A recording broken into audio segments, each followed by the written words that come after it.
All right, you start to lose a little bit of coolant over time, and eventually start to smell antifreeze in the cabin. So pretty sure we got a leaking heater core. Now the heater box is here in the engine compartment. Looks pretty accessible. Hopefully it won't be too big a job. We'll walk you through it and see how we do. Okay, we'll start by loosening these clamps and then moving it off the ridge so that we can break the seal there and pull it off. So we'll use channel locks and just try turning a little bit to break the seal before pulling it off.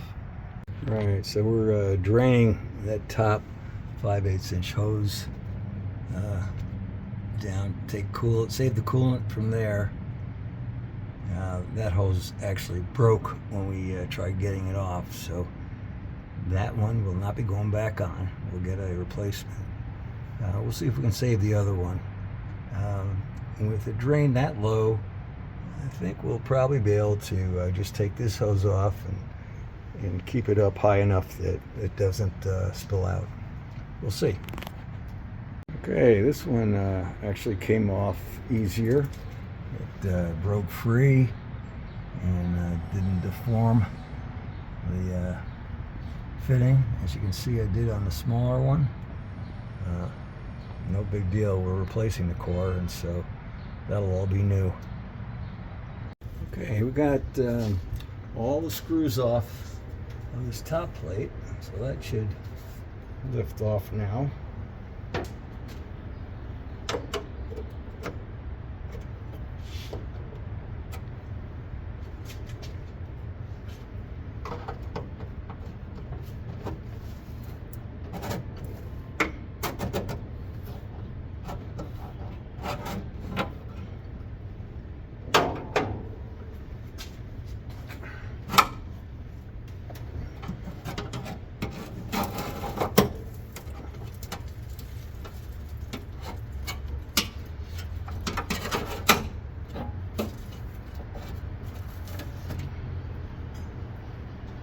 We'll clean off the old gasket pieces that were underneath that cover.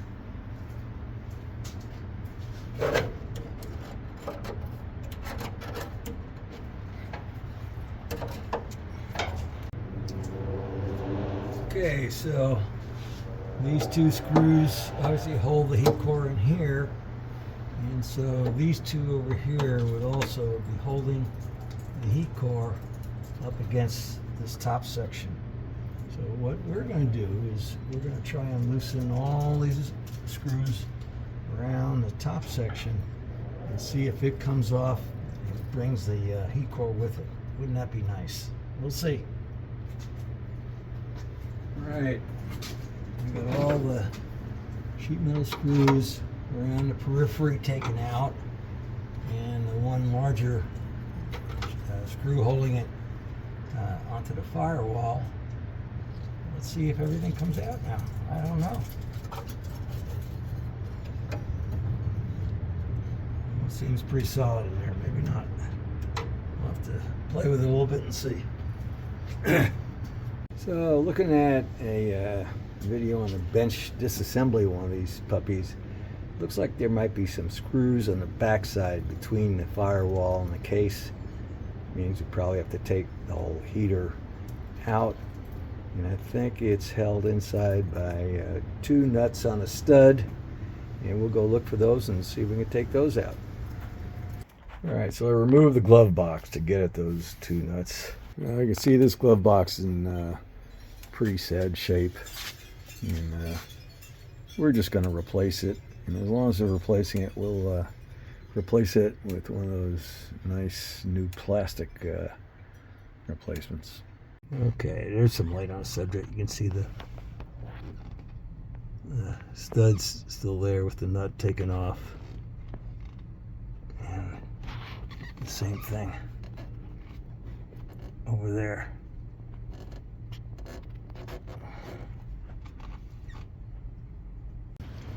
Okay, It's loose now. We got the power cord off. We'll take this last little bolt we used to make sure it didn't fall anywhere out. Should be able to lift it out. Here it is. And sure enough, there are the screws on the back side keeping it together. Here are the two studs. Okay, with the back screws off, we're able to separate it.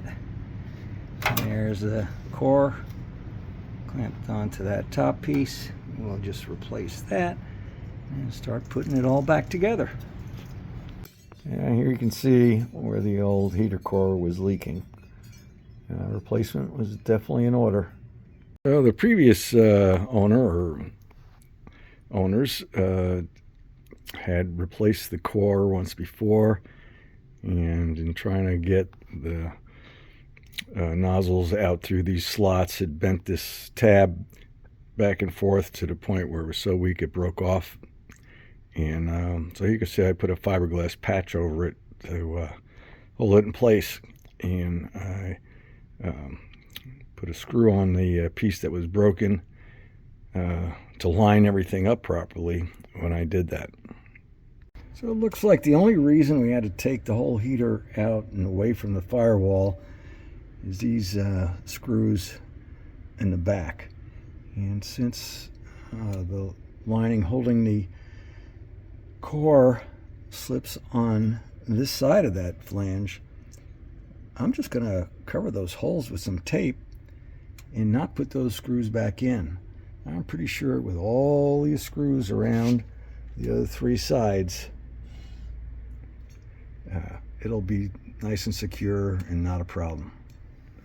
That way, if we have to replace the core again, it'll be a lot easier. Oh, I just used some of this metal duct tape, and I covered the holes nicely, and yeah, I think it should work out real fine. And then we'll just trim that down to size, and we'll be good to go. Just like downtown, should work out great. All right, we have the core in position, and now we'll turn it over and get the straps located to hold it down and keep it in position.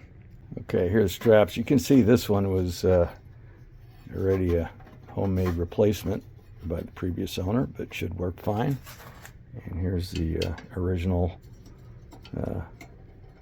old bracket strap, which is a little rusty from all the years in service, but should do fine as well.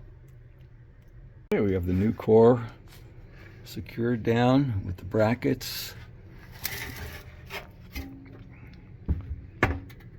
held in with these 4 screws, and looks like we're ready to start reassembly. All right, the height of these pipes is a little different than this one, which was quite a bit higher up. Here you can see the height of the bracket is wrong. It sits too high. The original core, the pipes came out at a higher height.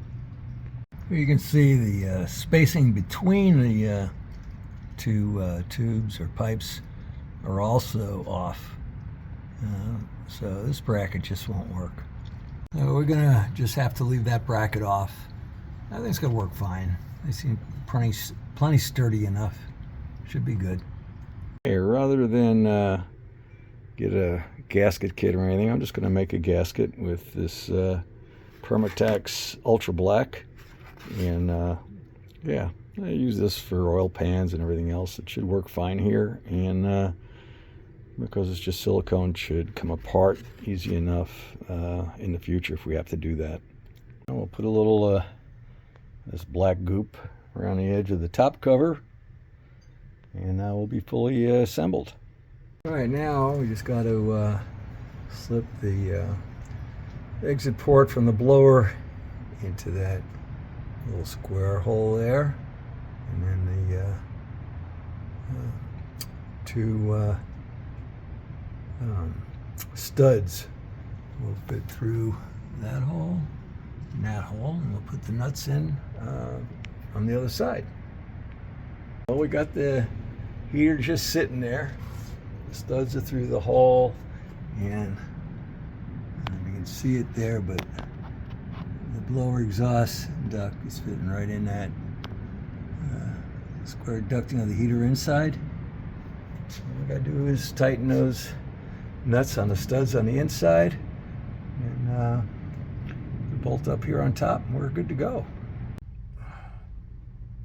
Well, somehow we did get that nut started.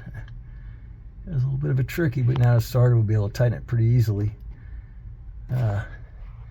This other side should be a little easier.